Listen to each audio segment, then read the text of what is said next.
Dandadan is an absurd, fast-paced, eclectic blend of influences that smashes together the supernatural and the extraterrestrial into a strangely cohesive whole that's steeped in a wide selection of references and inspiration. And this aromatic blend manages to stay amalgamated despite its obsession with combining not only sharply contrasting color schemes but also diverging animation techniques and aesthetics. And its opening sequence, directed and storyboarded by Scott Pilgrim Takes Off director Abel Gongora, set to Otonoke by Creepy Nuts, is a perfect quintessence of that identity. From the stylistic choices in animation to the 22 trillion references to other art and media to the song itself. So let's make like spider cartographers and map out this tangled web of references and inspiration before diving deeper into the technical aspects of the animation and what makes it so good. Like the show itself, the opening drops us straight into the middle of the action right from the jump with these quickly cut close-ups that introduce us to the characters and to the strikingly vibrant color palettes that are coming. Each cut is restricted to just two major hues from opposite sides of the color wheel, and we're also already subtly combining elements from different eras of media too. These shots of the syllable Dan in different typefaces are mostly displayed on LCD screens, but the character close-ups, and most of the rest of the opening going forward, give the impression of analog film with soft edges between highlight and shadow, and overlaid grain, scratches, and imperfections.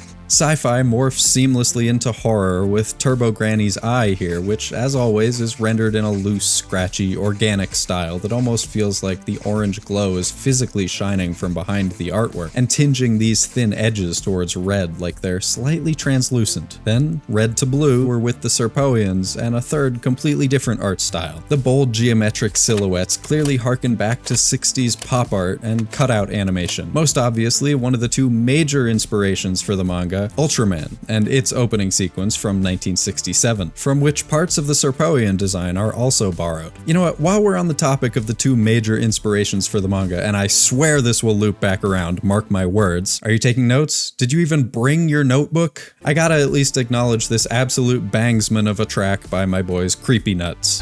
I promise this won't become a music analysis channel, but just give me a couple minutes for a brief detour, because this song props up the themes of the show just as much as the animation does, and it would be a felony to not at least mention it, and I may never outrun the long arm of the law. These lovely gentlemen have been running the table lately, with one anime opening after another, even rivaling the likes of King Gnu at this point. And when I saw they'd be doing this opening, I knew it would be perfect. I was first made aware of these bozos when they did the opening for Call of the Night in 2022.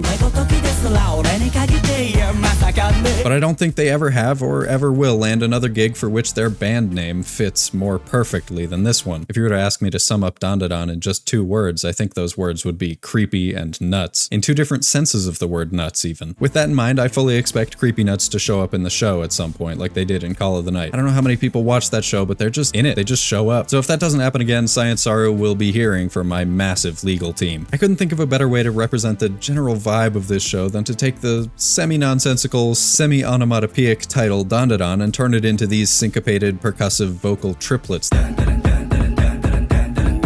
that lead into an insanely energetic cacophony of fast-paced hip-hop stylings and wacky esoteric samples that pay homage to the way the show itself samples bits and pieces from pulp action and horror movies and TV. Initially, some people pointed out that it sounded like they had sampled Pikmin sounds from the game Pikmin.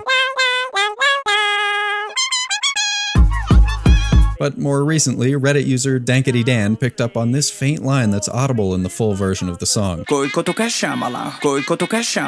discovered that the samples are actually a few extremely sped up lines from a 1915 song called I've Been Floating Down the Old Green River. While the schooners went past.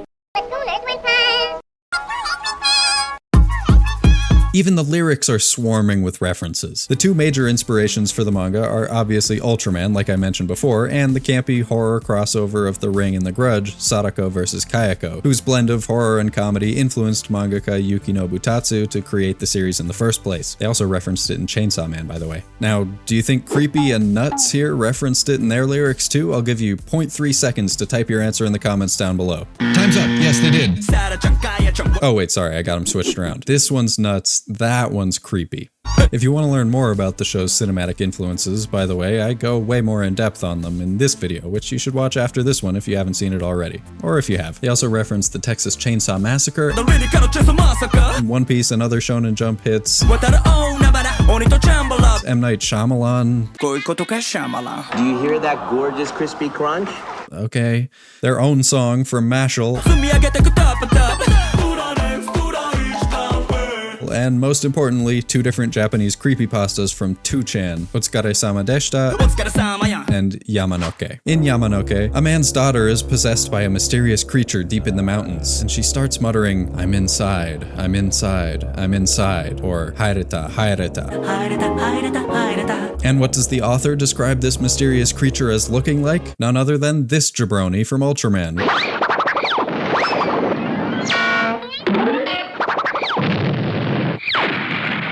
Which brings us right back here. I told you it would wrap back around. You didn't believe in me. I got it.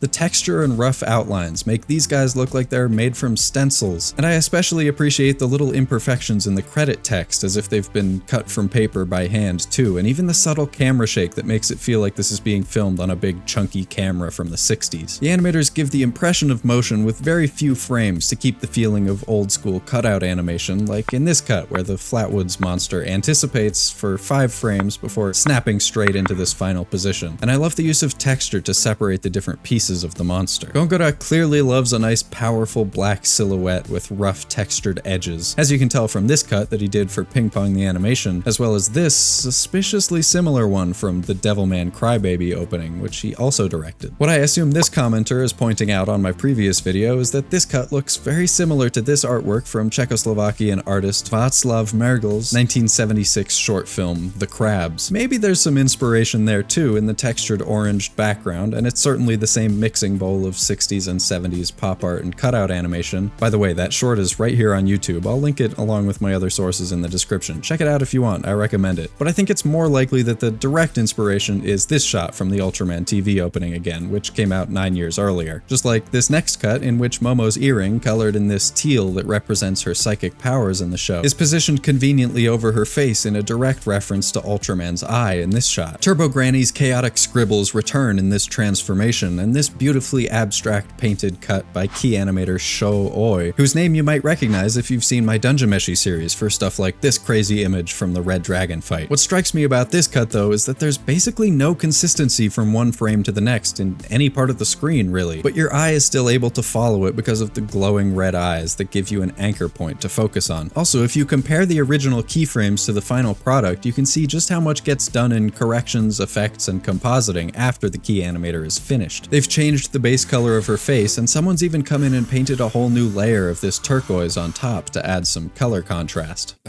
Who's this fella up here?